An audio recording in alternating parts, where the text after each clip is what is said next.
네, 열왕야랑 정치부 김유빈 기자 나왔습니다. 첫 번째 주제 보겠습니다. 이낙연 전 대표 왜 서두르나? 뭘 서두른다는 겁니까? 네, 바로 정치 행보입니다. 이낙연 전 대표 앞서 리포트에서도 보셨듯 주말인 오늘도 출판 기념회에 참석했는데요. 최근 열흘 가까이 공개 행보를 하며 화제가 되는 발언들을 남기고 있습니다.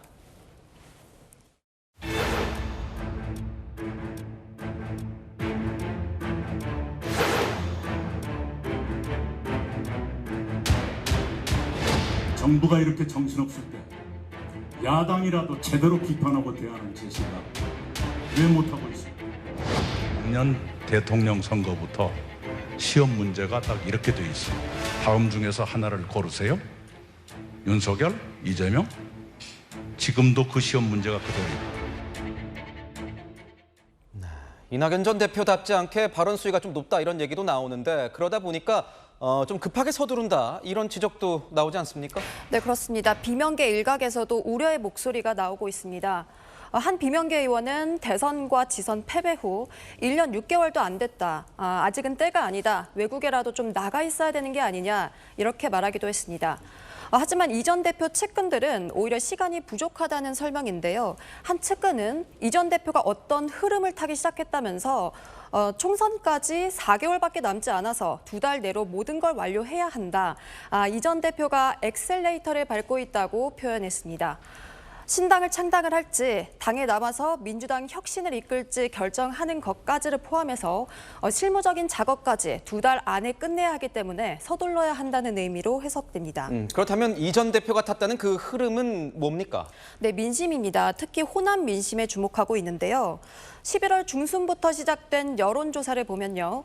이재명 대표에 대한 험지 출마 요구가 대구 경북 다음으로 호남에서 가장 높습니다.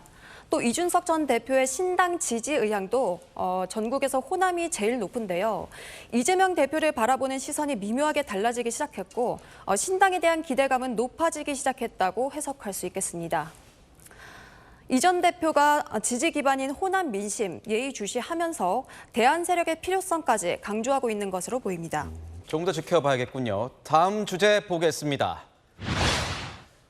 이상민 영입에 신중한 이유라 국민의힘 상황을 말하는 거군요. 네, 그렇습니다. 국민의힘 지도부는 이상민 의원이 지난 3일 더불어민주당을 탈당한 직후 이렇게 반겼는데요. 이상민 의원이 평소 소신과 철학을 지키려 노력했던 점에 비추어 보건대 오랜 고민 끝에 내린 결론이었을 것으로 여겨집니다. 하지만 일주일에 가깝도록 뚜렷한 영입 의사를 밝히지 않고 있습니다. 참다 못한 이상민 의원이 인재영입위원장은 뭐 하는 건가? 인재가 여기 있는데 이렇게 말하며 먼저 공개 러브콜을 보냈는데요. 국민의힘은 아직까지 답을 내놓지 않고 있습니다.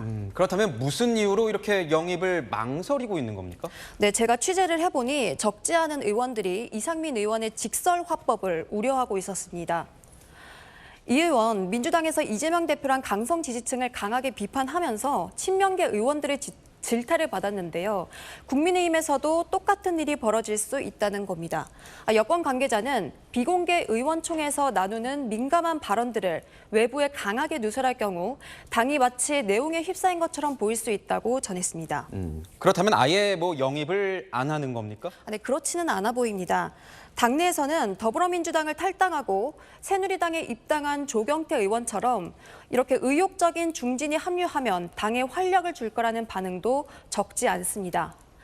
아무리 이유가 있다고는 하지만 당적을 바꾸는 것에 대해 민심이 수긍할 시간도 필요할 텐데요. 이 의원 활용법에 대한 정리가 마무리될 때 영입 작업 또한 본격화될 것으로 보입니다. 네, 지금까지 열왕야랑이었습니다.